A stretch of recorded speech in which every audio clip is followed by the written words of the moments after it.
and we're online. We've got Roscoe on the line as well. How's it, Roscoe? Welcome to our Cape Town call. Hello, Copies. Good to be here. Awesome. Although the weather here in Durban is looking a bit like Cape Town weather at the moment. Rainy and cold, and not much fishing. What's your pool? Are you battling to get a bite in your pool, or? Yeah, bro. Not so good. Fishing's not so good yet. Clearly. What's it like down the road? The same problem. My pool, nothing. No bites, bro. How's it, guys? How's it? Welcome. I'm just going to mute everyone so we can kick off. Martin, I'm just going to mute you there so we keep the noise to the minimum, yeah? But yeah, I think let's start the conversation. I mean, Brett, Roscoe, welcome, and Sean, thanks for joining us. It's really an information session, chatting about stealth kayaks. I think the interesting part of the history, especially you guys, Brett, you know, I know you guys have been fishing for plenty years. I remember seeing my first stealth kayak probably 10+ years back at an expo in Joburg, and I've always wanted one, and I've only been on a stealth for the last year.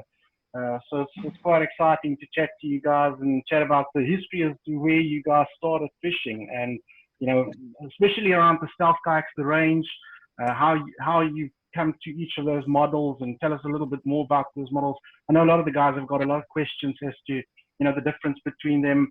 Why should I go for a 575? What's the difference? Why was the 475 made and then the 525? There's just so many questions on that. So yeah, I mean, I think to start off, Brett, if you can tell us a little bit about how your kayak fishing started. I know you paddled prior to kayak fishing, but yeah,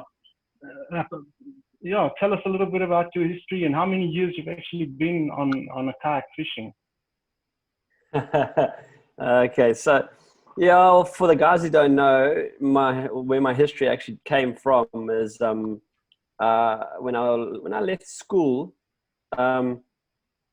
I actually enrolled in university, but I had the opportunity I was invited to go to Australia. And back in the time, that was actually 92. So to get into Australia was very difficult. And I was invited by one of the clubs in Australia to go and compete for them. You know, and back in the early 90s, competing in lifesaving for the clubs was actually a professional sport. I mean, the guys used to get paid. They used to look after you very well. So it was a good opportunity. So my university degree got stuck in the rubbish bin. Never returned, still in the rubbish bin. And I headed off to Australia, 17, you know, bright-eyed, bushy-tailed, and not knowing what I was going for. And yeah, and that was where it started. And I started racing in Australia, obviously doing surf lifesaving. That's where my paddling background came from, was the surf ski from the lifesaving. And I returned back to South Africa in the winter, because I wasn't allowed to work in Australia. So I had to come back home, work through the winter. Some of the winters I'd hold like 2 or 3 jobs just to get enough money to go back and live and train in Australia. I did that for a period of about 4 or 5 years. Then in 94, I went to my first World Champs in the UK. And that was sort of when I really sort of, I don't know, say ignited my passion for, you know, that was like really where I was heading more than, it started off as I enjoyed it, but by 94 it sort of became my deep passion. And 96 we had the World Championships in Durban, and I got a third in the Ironman, which like for Aussies, even just to make a final or even in the World Champs or even to, you know, medal in the World Champs, for them it's like pretty much unheard of. And that did a lot for me in terms of traveling again back and forth to Australia, to Aussie. And when I went back in 97, I got approached by one of the surf ski manufacturers in Australia, and he said to me, listen, do you want to make the surf ski in South Africa? And I said, yeah, I've been wanting to do that for a while. You know, my dad was a boat builder. He's worked with fiberglass his whole life. So I worked in their factory for about 6 months while I was and then I returned to South Africa and made my first surf ski, which was under license to the Australian company. unfortunately, that Australian company really struggled, like sort of a season later, and they fell behind in design. So I got bored and actually designed my own what I call racing surf ski, and that was the birth of the first ever Stealth, if you want to call it. And I didn't know what to call it, and a friend of mine was like, "Hey, he's like, what are we going to call this thing?" And I was like, "I don't have a clue." And at the time, obviously, we all remember the Stealth Bomber was launched. I think it was the early 90s in the US. And the whole thing behind the Stealth Bomber was silent but deadly. And and that's where the Stealth name came from. Actually, it wasn't originally fishing. It was purely out and out racing. And yeah. So I made my racing surf skis. But in a year and a half, every single guy that I raced with me wanted a ski that I was paddling on because I was winning. And it turned, making a surf ski for myself in South Africa into, like a portion of a factory in my dad's boat building factory, which at the time was Hard Glass Marine. And that's how it started. And I carried on competing for South Africa. I went back and forth to Australia until the early 2000s. And then it got to a stage where it was like either manufacture surf skis and have a job, or I carry on racing and messing around and making a few bucks here and there racing in the professional circuit in Australia. And I stopped racing, and that's when my fishing started, because I love paddling so much that I had to do something. So I used to go fishing with a 2-liter Coke bottle and a piece of stretchy cord and a clock spoon, and that was my fishing tackle. And and that's where it started. I had a backpack on my back. I used to paddle down about 3 k's from where I launched the Life Saving Club, go and catch a couple of Natal snook, and put them in my backpack and paddle back to the beach. And I mean, that was my first ever fishing expedition. And then it sort of just changed from there, I think, over time. I think I touched on this in the UKFC Zoom chat. It was early 2000, and I was invited to go fishing with a couple of guys, and the guys were like, hey, come, we're gonna go fish, and we got this like fishing kayak and thing, and you can, you don't have to take a surf ski. You can actually, it's nice. And I went paddling on it, and I launched into this thing, and I went fishing, and I came back, and I nearly killed myself coming into the surf. And I was like, holy cow, seriously? But the experience that I did paddling and racing and being able to learn how to ride a wave and how to surf a kayak and how to paddle and everything, and I was looking at this thing going, this is not going to work. And that's where my brain started to sort of explode around the idea of a purposely made fishing kayak that could, service a market of completely non-paddling people, rather than just any old, thing to slap a rod holder and take it fishing. And that's when the first ever, not long after that, the first ever Superlight was born. So, Sean knows the Superlight. That was his first ski ever. Am I right, Shawnee? Mr. Wethmar? Superlight Wahoo. That's it, your first one. And then obviously the range grew from there. The Superlight X, the BFS. BFS came about, wanted something just a little bit longer, a little bit faster. We still had this whole idea of the round nose. Then from the BFS became the first pointed nose kayak, which was called the Express, which was quite wide, very stable. Not the fastest kayak in the world. We didn't really crack the nut in sort of the design in that one. So a complete rethink from the Express came about. And then that's when we brought on the Evolution range. The 465 was the first one, obviously based around the weight, sort of the length of the 470 BFS, and then it was the 495 for the bigger guys, and then it was the 430 for the smaller guys. And that's how that sort of Evolution range came. And I think the name Evolution is pretty self-explanatory. It was what I deemed to be the evolution of a pointed nose kayak away from the old round nose kayak, and that's where the name Evolution came from. So and that was the Evo range, and then we progressed from there. The desire, like we said in the UKFZ Zoom chat, was we started fishing places like Adel Shoal. We started going to Mozambique and fishing. Sean came on the one trip where we paddled from Coconut Bay all the way back to Ginjata, and that was like 25 Ks, and we wanted something faster, longer, easier to paddle. And that's where the Pro Fisher range came about. Obviously my experience from racing surf skis and that came about. And that's where the Pro Fisher range came. And then the Fisher range is basically just the Evo range souped up, you know, just improved, changed. You've taken a lot of the features from the Pro Fisher range and a few, you know, of the theories that we used in the Pro Fisher range, throwing it into the old Evo and calling it the Fisher range. And I mean, and that's pretty much where we are now. I mean, yeah, obviously that's what now 20 years of fishing kayak building has evolved in 10 minutes. So yeah, it's obviously a lot more complicated than that, but I mean, that's pretty much how it all evolved. So I mean, Brett, if you look at the let's just talk about the Pro Fisher range. I mean, the 575, the 525, the 475. A lot of questions is, you know, what's the difference? I know there's minor difference in weight and length and speed, etc. But why did you build three? You know, why wasn't one replaced with another?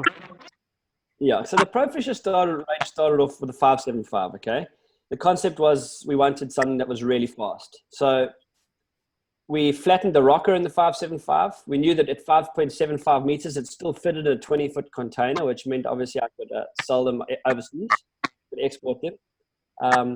So it needed to fit in a 20-foot container. So 5.75, it fitted in with just enough space through the door to close.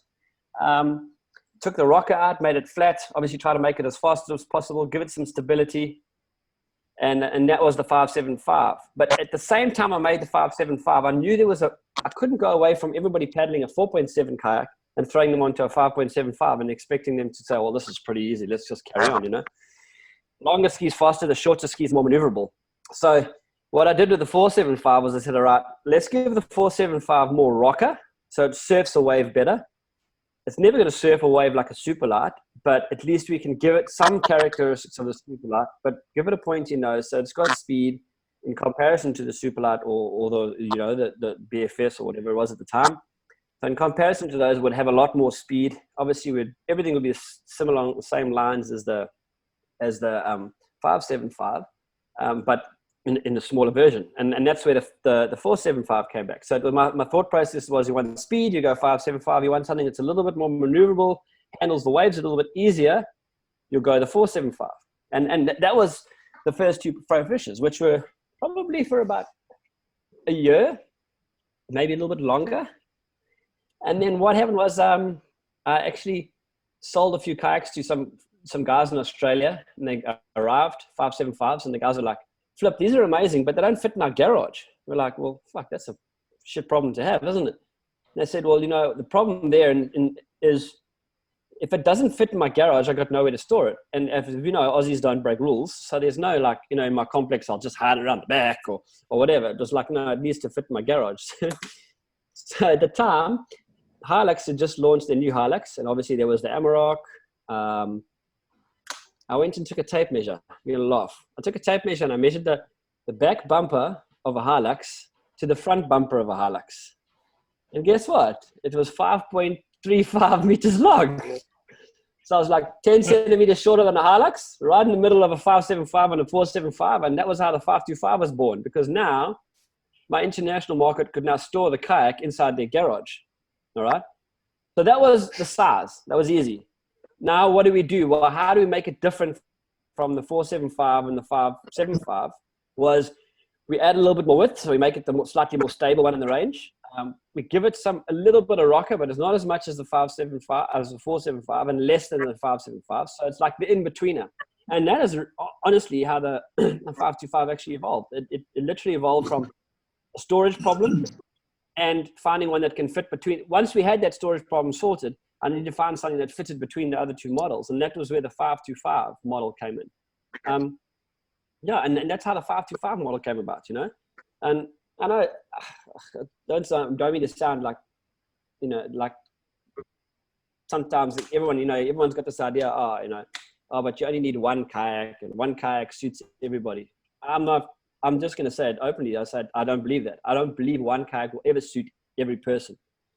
And over my 20 years of manufacturing kayaks, and the people I've speak to, and the people I know, and the people I've met, everybody falls into a category of a kayak that suits them. Yeah, you'll have everybody may sort of follow a trend towards another kayak, like or a kayak with other people, or areas or whatever. But there's always an advantage of one kayak over another kayak, and smaller might suit this guy because most of the time he's launching on his own. And there's a guy, let's say he lives on the coast and he's got a house close to the water. 475 is the bomb because you can pick it up. Are you joking? Did I just? What happened?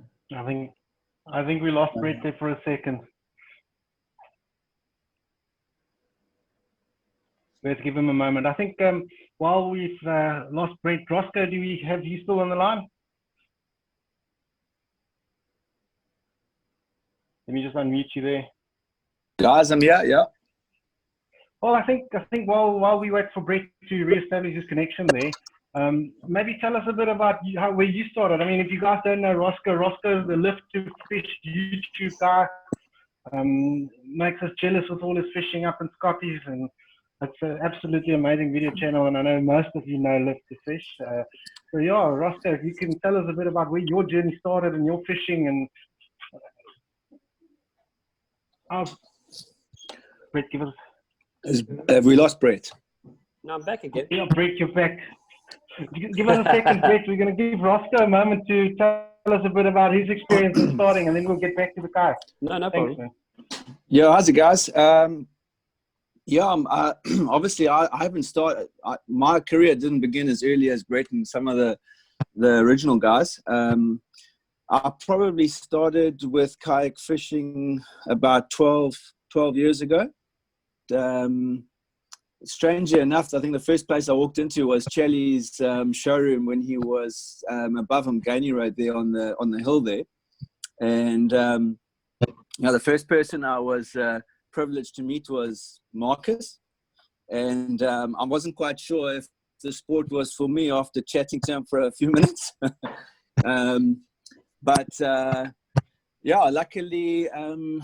Luckily I persevered and wanted to know more. I think I borrowed a kayak before I actually bought one from Chelly, and I went out, and after a couple of blobs eventually managed to land a fish, which was a kuta of over 23 kilos or so. So I thought, wow, this is actually quite easy. This is a sport I think I should get more involved with, and then quickly realized that actually wasn't the case. It wasn't that easy. It took a lot of knowledge and a lot of experience and a lot of time on the water to really learn how to target the different species. I'm still pretty far from that.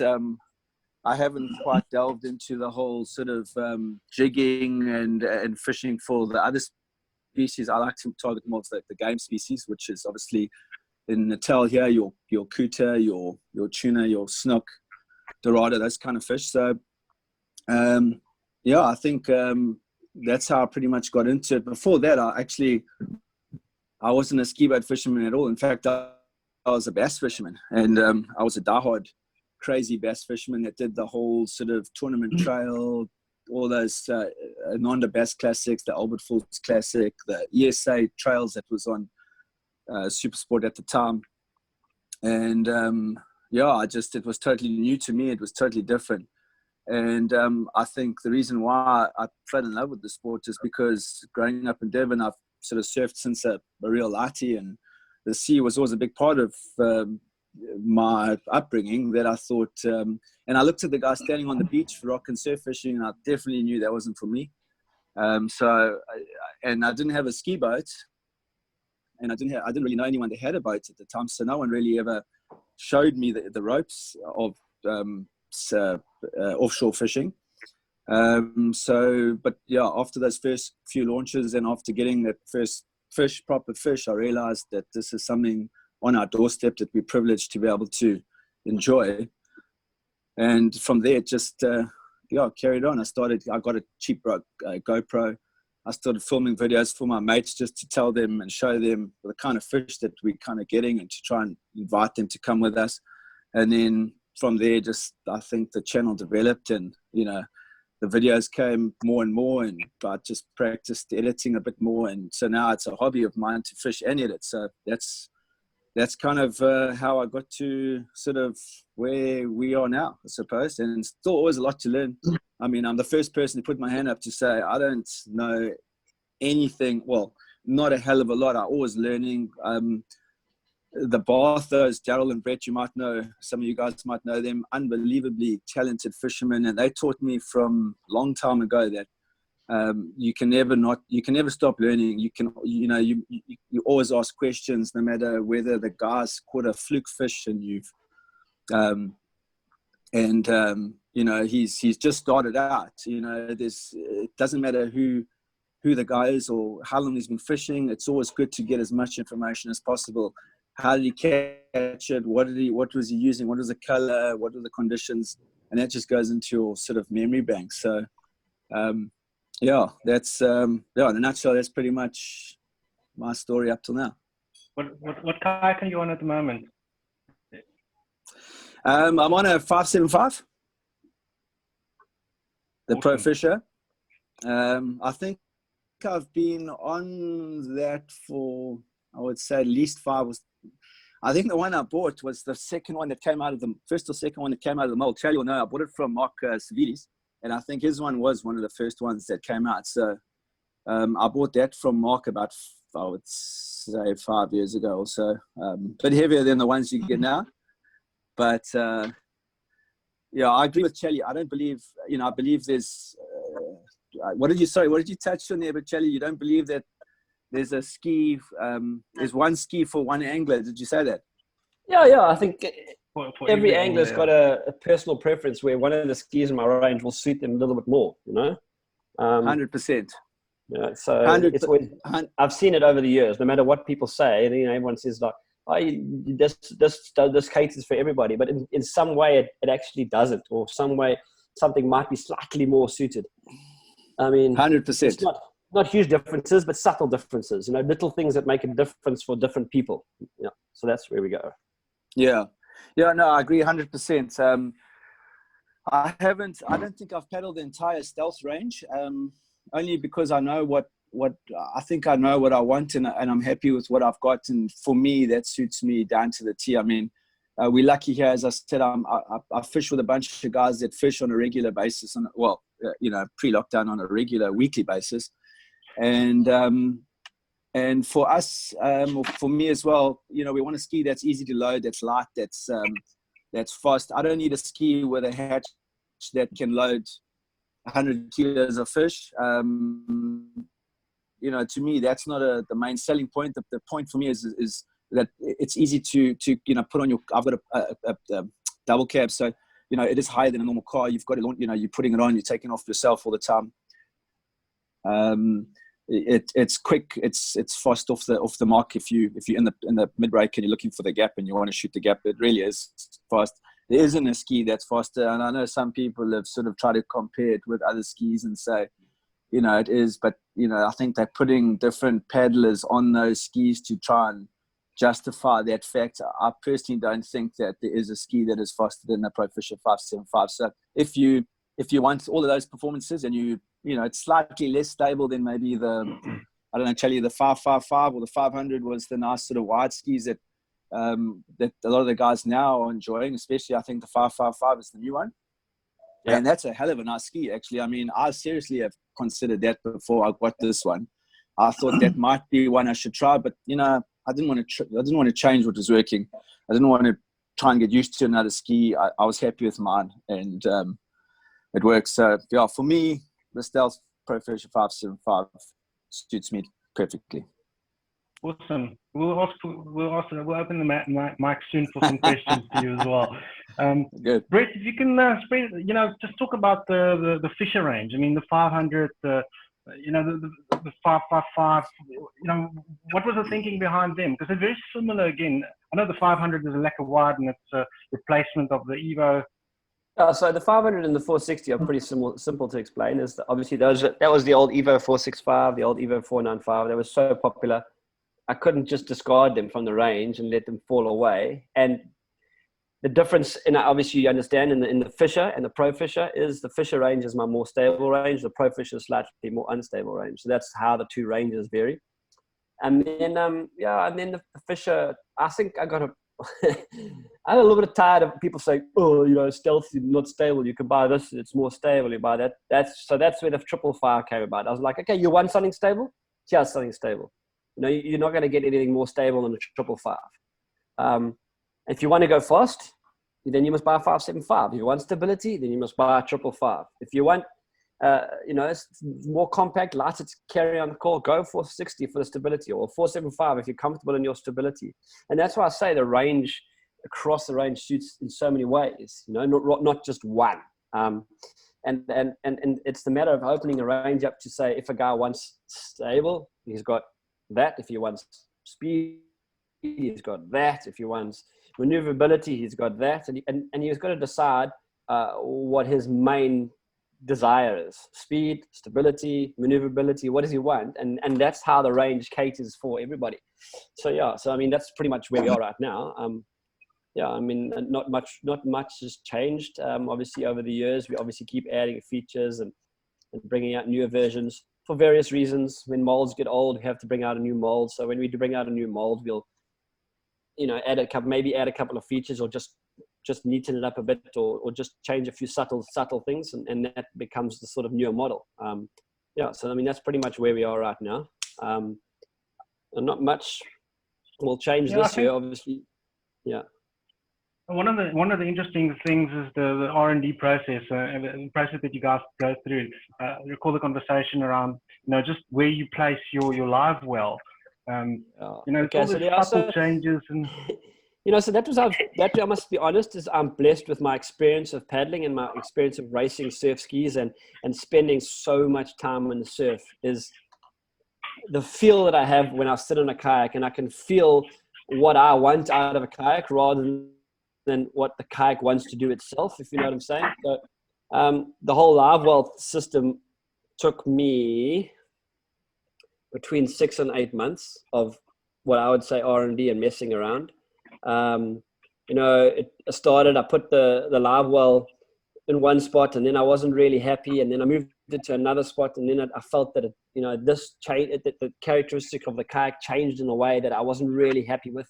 Yes, it felt great in the dead flat, but when it was choppy, how would it feel? And then I've always, whenever I'm thinking about design, or whenever I'm doing something, I always stop and I go, what does Joe Bloggs, who's never paddled in a kayak, want first? Not what I want, because what I want is different to what Joe Bloggs wants, because Joe Bloggs needs the stability, or he needs something that suits him. So, no, and that was the whole thought process of how I moved the live well around. And I mean, my Eureka moment was obviously the day that I cut a hole in my 575 and I put a bucket between my legs and filled it up with water. And I was like, something about this that makes sense. And I fiddled with that. And the first one was a flop. The shape of the bucket inside didn't really work, and the water sloshed around, and it sounded like someone was trying to make a milkshake. And then obviously I changed the whole the compartment. I fine-tuned it slightly, and then and that's where we are with the live well between the legs. So yeah, I mean, like I say, I did try it in a few other places, and I never really was comfortable. So when it was between my legs, like I say, the extra water and the water going into the live well made me comfortable that it actually improved the feeling of the kayak rather than took away. And then that's one of the reasons why the live well is where it is now. Awesome stuff. So Sean, I mean, you've been probably one of the guys that's fished Cape Town the longest. You know, I think you told me the story when you started fishing in Cape Town. There were like 4 guys on kayaks. Or tell us where you started and how things started out in Cape Town. And I mean, a lot of the guys are now stealth, and I mean, you pretty much brought that to us. Can you guys hear me? Yeah. Okay, perfect. Yeah, I've taken the video off because I haven't been to the headrest in a while, and I definitely don't look as sexy as Charlie. So well, we still see there's no you video. Can you still see me? Can you see me? Yeah. Can you really? Oh, Jesus. Yeah. Okay, well, hi, guys. Sorry, because I didn't think that there was enough bandwidth for you to actually see the videos. So if I've been picking my nose all this time, I'm sorry if anybody saw that. All right, yeah, I just said, yeah, listen, I've been, like, kayaking became my life. I'll just give you a little bit of background. I was never really into fishing. I'd fished as a lightie with my grandfather, who passed away sadly as I grew up. You know, I never really got to fish with him a lot. But and then I moved to Joburg, and obviously there's no sea there, so I didn't really think about fishing over there. It was only when I met a girl in Joburg that had her parents stayed in Somerset West. So the one holiday when I came back to Cape Town, because I was born in Cape Town, and then I obviously went to Joburg to work in that. But when I came back with her on holiday to her folks' house, we were there for a couple of days, and then I think the video's just gone blink. Can you guys hear me? Yep, all good. Okay. Yeah. So anyway, so then I came back to I came to Cape Town, and then we went away to Stilbaai, funny enough. And before I went to Stilbaai, I thought, okay, well, what are we going to do there? Maybe you should try some fishing. So I went and I bought some fishing tackle, because, you know, coming from Joburg, you always got some extra cash. You know, so you're on holiday now, so you're obviously making the best of it. So you buy whatever you need, because you've only got 2 weeks a year to be on holiday. So you want to make sure that you're going to do what you can every day on those 2 weeks. So I just thought, okay, you know what? I really want to try this fishing thing, because I believe there's some nice fish in the river there at Stilbaai. So I did a whole lot of reading up on that, and I've read up that under the bridge there was probably the best place to fish in that little river system. Anyways, long story short, I bought like 15 kg line on this really light rod. It was ridiculous. I mean, it was a complete overkill. But long story short, I managed to catch a 3 kilo steenbras underneath that bridge on that holiday. And I was parading it through the campsite, you know, like everybody was like gobsmacked, because it was a decent fish. You know, it still is a decent fish today. I mean, a 3 kilo steenbras is a good fish back then. I'm talking like many years ago. So anyway, so then I was pretty bleak, because after that holiday, I was so amped to fish. And I went back to Joburg, and I was really miserable. I mean, I hated the job that I was working in. I was working in IT, and it was an office bound, like a desk bound job. And yeah, I was really miserable, because I needed to be back at the coast, you know. But obviously, I was cutting my teeth there in Joburg. I was making a living, and I was chatting to this one guy, and I said to him, I said, I wish I could fish. So he said to me, have you ever thought of fly fishing? So I thought, no, but where can you fly fish? He says, no, it's actually a lot of fun. If you go to the Vaal River, you can catch yellowfish. And I thought, okay, shit, that sounds pretty cool. So anyway, long story short, I went out and I spent big money on my best fly rod, Sage fly rod, bought all the gear, the flies, you know what I mean, threw everything at it. Didn't know the first thing about fly fishing. I couldn't cast, you know, I couldn't do any of that stuff. I didn't know what I was doing. And I just went down to the river, and I just met guys. And as I learned something from everybody that I'd met, I started learning how to fly fish. And before long, I was addicted to fly fishing. So fly fishing was like my first love. I was addicted to it. I had so many fines going fly fishing, because I was racing there on like a Friday afternoon to get there fast enough so I can get that last evening light to go fly fishing. I mean, I got fines doing ridiculous speeds on the highway. Anyway, but that's another story. But anyway, so I started the fly fishing, and then funny enough, I thought, okay, well, I need to target the bigger yellowfish, the 12 kilo yellowfish, which is like a really nice fish to catch on fly.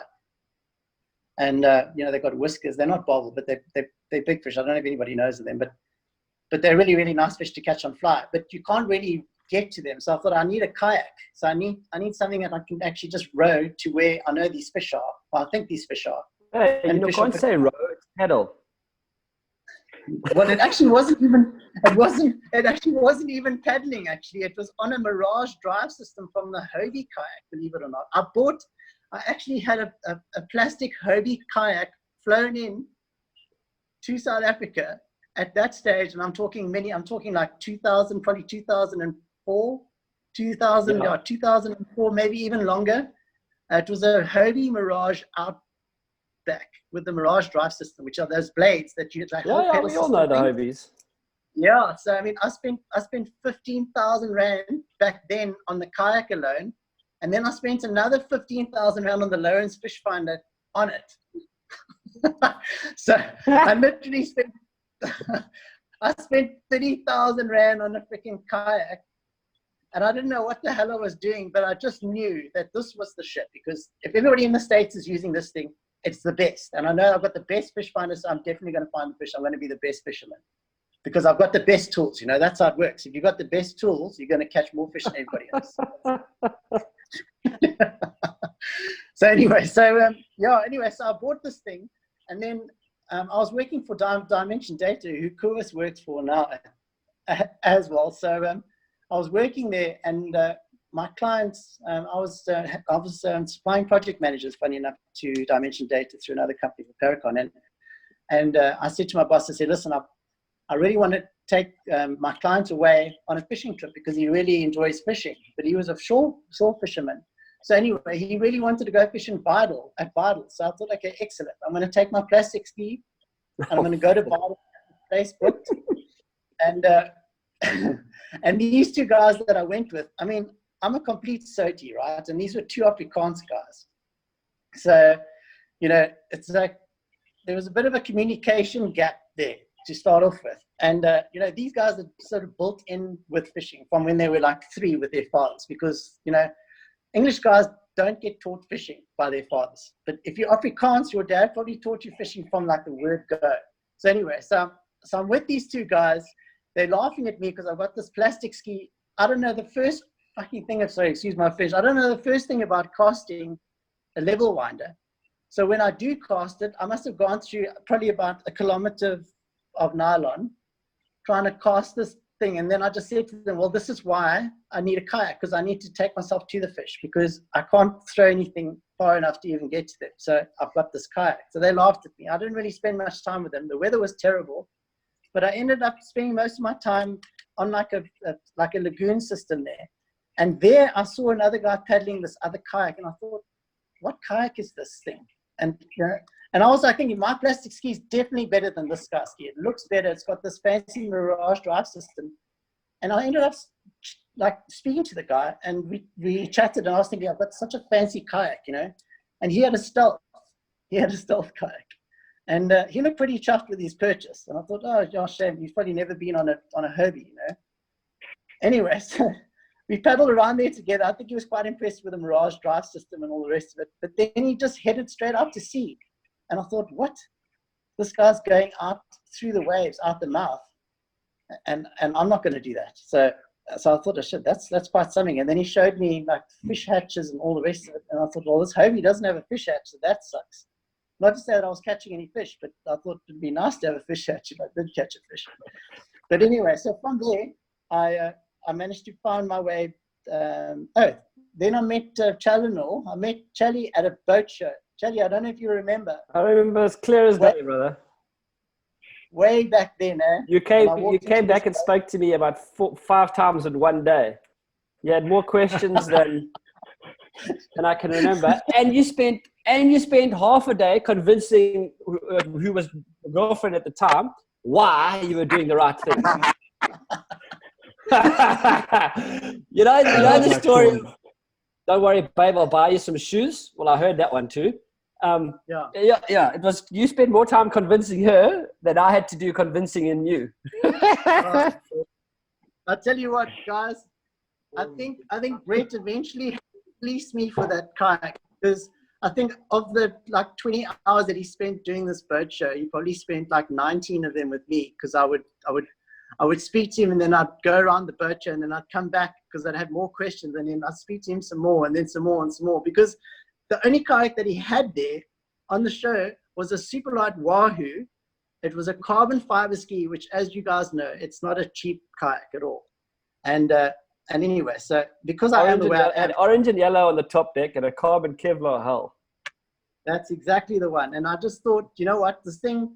I mean, Brett fleeced me. I think you charged me. I think it was about 8,000 rand then, somewhere around there. I think it was maybe even more with the paddle. I think it was probably about 9 grand with. And then also I probably did fleece you, but you see, you said I've just spent so much money on this Hobie, but now I want this, and then you had to tell your girlfriend, like I said, that it was bad decision, babe. But I'm gonna sell that one, and I'm gonna get my money back. But I need to buy this now. Like all the oaks laughing because everybody's done that themselves.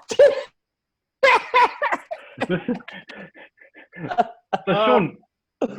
Yeah. So anyway, so we digress completely. So anyway, long story short, I ended up buying my first stealth kayak from Brett at that boat show, and I bought a fancy cover because I make sure that my stuff's kept in great condition, and I didn't want it damaged and all the rest of it. And it sat where I stayed in this complex, and I never used it because I didn't have anywhere to use it. But I knew that I needed this kayak for some reason, and I needed it. Anyway, so then I eventually made my way back to Cape Town. I just decided that the rat race was killing me. It really was. Yeah, I had some. Can you hear me? What? Hello? Yes, we can hear you. Okay, yeah. Okay, yeah. I made my way back to Cape Town, and I had both these skis now. So I relocated back to Cape Town, and I didn't know what I was doing. I had very little kayak fishing experience. And I think this was probably in 2000 it's probably around about 2005. I made my way back to Cape Town, and I didn't know anybody at where I was staying in Somerset West. And I bumped into this one guy that was fishing in Strand, and it was only him and another guy. And Grant's he's about 51 now, and there was a mate of his, a little bit older, probably about 55. It was just the two of them fishing out front there in Strand, and I bumped into him at the boat angling club there in Gordons Bay, and the guys had a few toots, and I said to them, "Yeah, no, I've been out boat fishing. There's nothing in this bay. There's no fish. I've never seen anybody catching fish from the side." So Grant said to me, he said, "No, we catch carbaccia on our kayaks. You must come with us." But he never ever phoned me to say when he was going.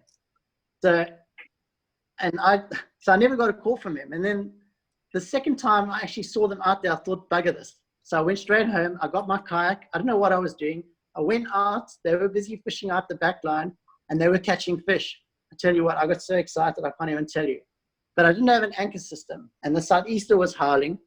So Grant, this guy, he said, "Okay, well, why don't you hang on to the back of me? Why don't you just tie onto the back of my ski and fish with us?" But the wind started picking up so much, I started dragging, and eventually I knew that I was dragging him off the spot. So I said, "Okay, guys, thanks very much, but I'll see you some other time."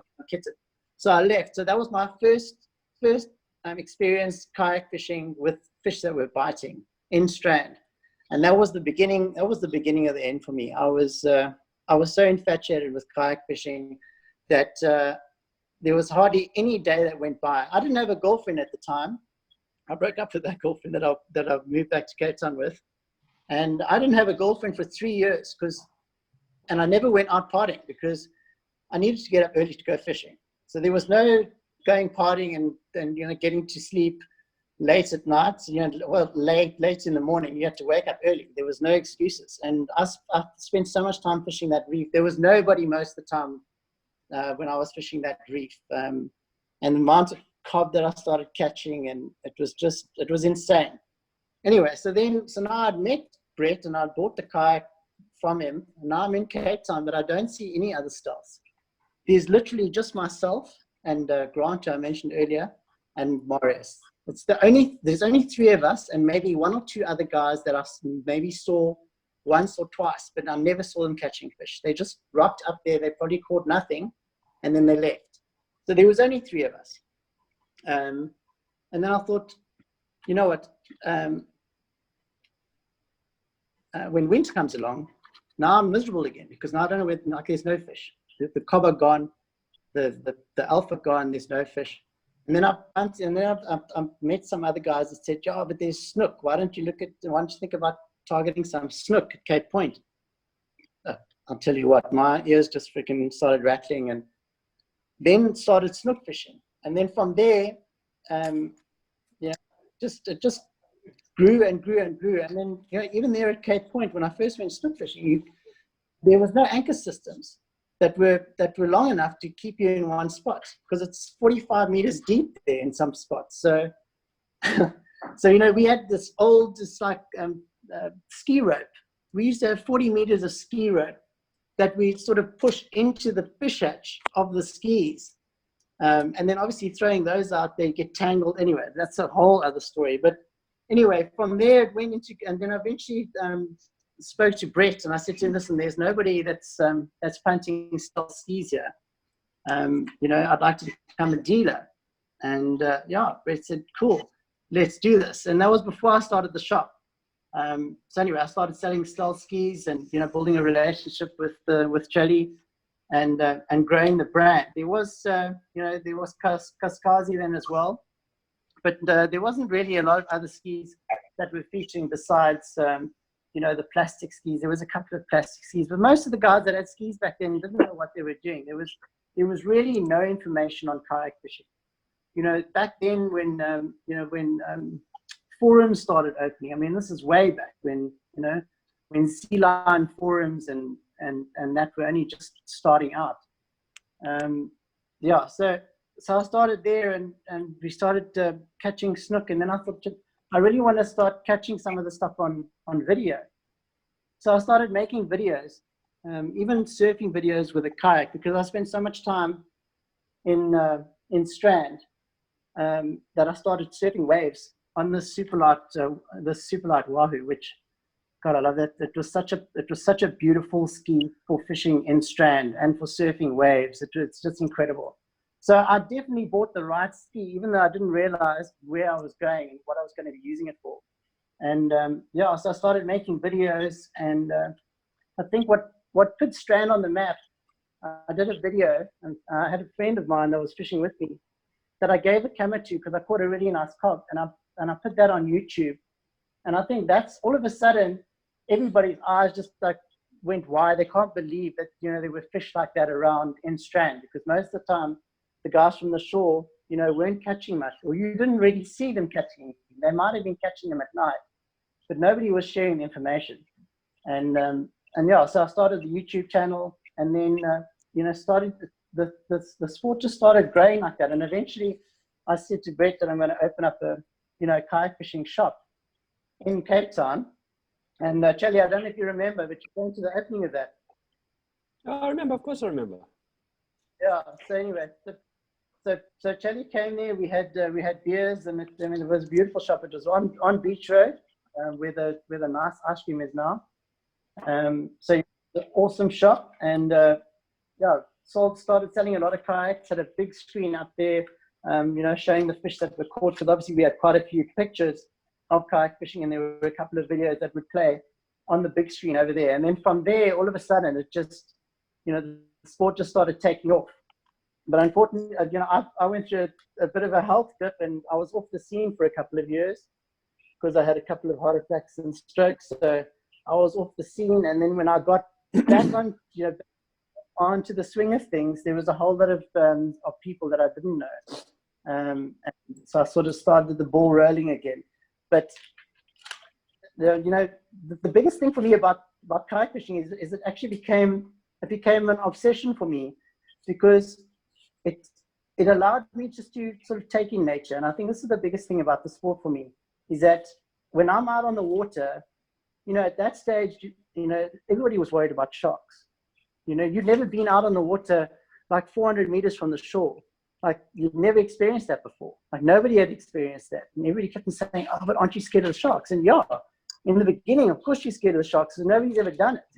Everybody starts, oh my God, do you go that far from this kayak? And, you started going, yeah, I don't, we superheroes, we do. We go right out there, and we come back with these fish. And, yeah, I just can't tell you what it did for my life. But, with all the health issues that I had, I just started realizing that this was my passion, and I was in the right place Sean, now. Yeah. Thanks, man. I think if we don't cut you short, we might be here till 12 tonight. It sounds like you've so much to share. It's awesome. I want to give an opportunity for some questions. I know there's a couple of guys dying to ask a few questions. I've seen a question come from Scott around the new 575. What's in mind for that? Brett, we've heard some rumors of a new 575. Tell us a bit about what's coming, and then guys, I've said you can unmute yourself if you've got a question, so go for it.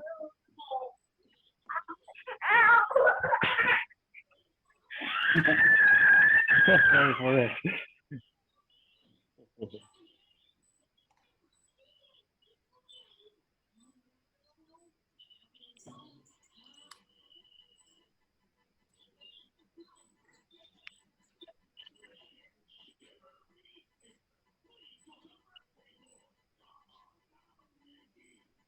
Can you hear me? Yeah, I can hear you. Okay, cool. No, I was just checking if anyone's got any questions or anything.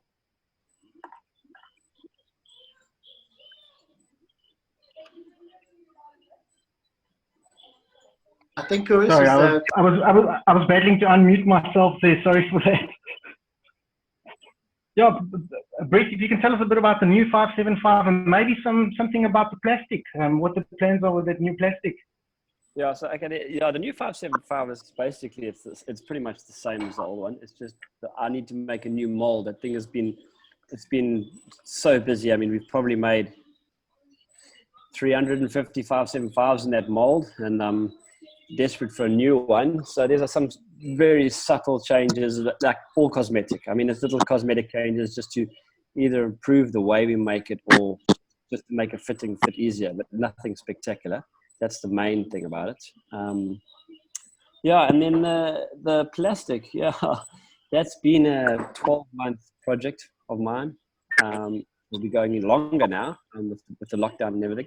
It's been something I wanted to do for a very, very long time. It's purely because of how the sport has evolved, and let's say how the economy is involved and everything. There is a gap in the market for a more affordable kayak. So for me, the gap that I found in the market was there's a lot of resorts, lodges, hotels, places, they want a kayak, but they only want plastic kayak. And there's no purposely made, well thought out plastic fishing kayak. And I think that's where the plastic kayak came about. You know, it's quite wide. It's the same width as a 555.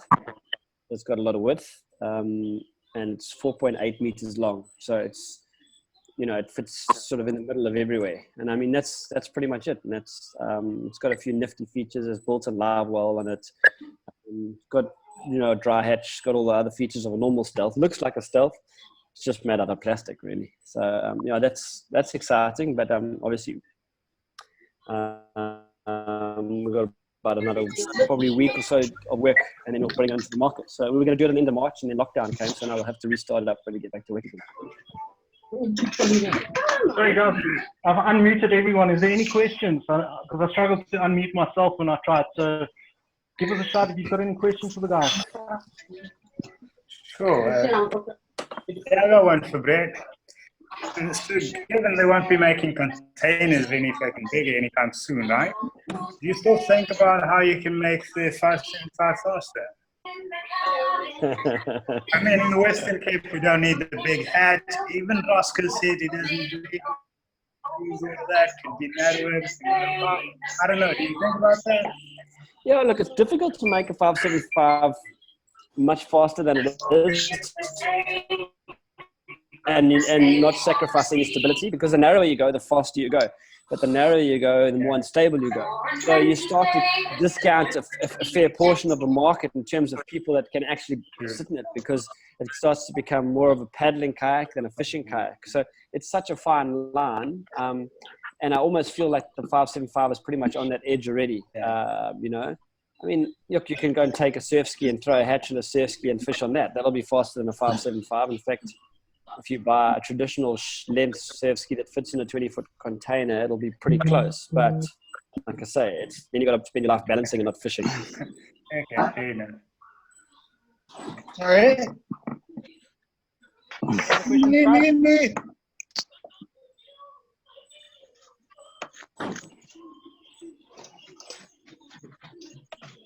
All right. I think we'll conclude. Is there any questions? Sorry.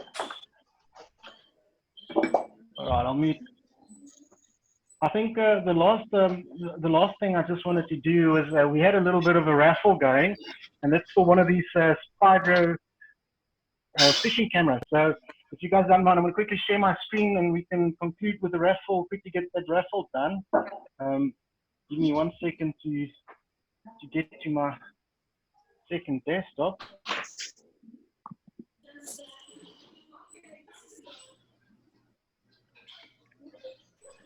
Okay. So just to quickly do the raffle, we have a couple of guys who obviously bought tickets. These are all the names. I've shared it to our little WhatsApp group. I'm just going to shuffle it a couple of times. You guys can see my screen, right? Right.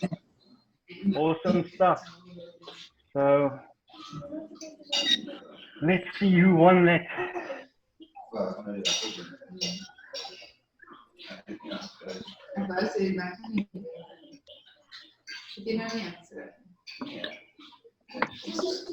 Awesome stuff. Michael, congratulations. Got yourself a Spydro cam. So guys, thank you very much. Thanks for joining. Please send us any questions that you have. Roscoe, thanks some more for joining. Brett, thank you for your time. And please guys, if you're not following Roscoe yet, go have a look. He normally posts live feeds as we drive to work or get to work. Thanks for that. But yeah, thanks everyone. I really appreciate everyone joining, and I hope that there was some good information shared, especially around the stealth kayaks. And yeah, awesome stuff. Looking forward to hearing from you guys. Thanks, guys. And Thanks yeah, everyone. guys. Thanks guys.